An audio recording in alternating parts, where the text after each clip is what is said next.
semana que termina foi marcada pelo início dos Jogos Olímpicos do Rio de Janeiro. Aqui no Nexo nós fizemos uma retrospectiva das Olimpíadas desde 1988 em Seul, sobre qual era o contexto político internacional em cada uma dessas edições. Lá em 88, por exemplo, soviéticos e americanos punham fim às tensões da Guerra Fria e paravam de boicotar os Jogos Olímpicos como havia acontecido em Moscou e Los Angeles anteriormente.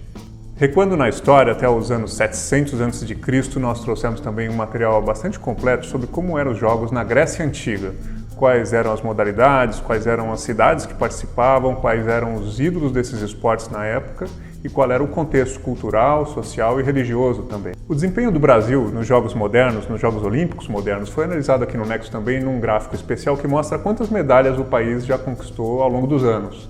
Especificamente no futebol, a gente fez um vídeo mostrando por que a seleção olímpica de futebol nunca levou uma medalha de ouro nessa modalidade.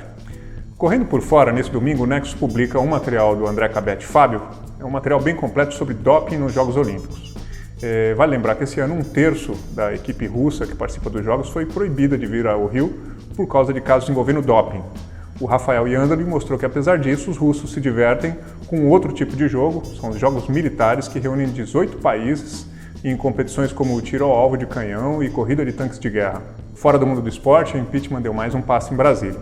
O relatório recomendando a cassação definitiva do mandato da presidente Dilma Rousseff passou na quinta-feira com o apoio de 14 dos 21 integrantes da comissão que analisa o caso.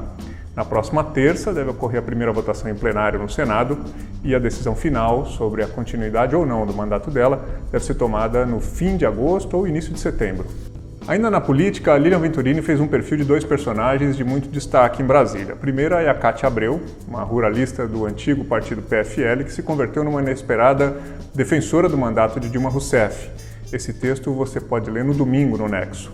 O outro perfil é de Alexandre de Moraes, o ministro da Justiça do governo Temer, que apareceu cortando pés de maconha no Paraguai em imagens de redes sociais essa semana. Moraes é o mesmo que apoiou o envio de mais de 1.000 militares das Forças Armadas para reforçar as funções de polícia no estado do Rio Grande do Norte essa semana.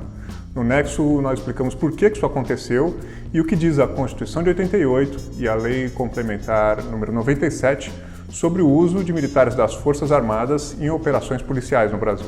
Na Justiça, a Lava Jato entrou na sua 33ª fase.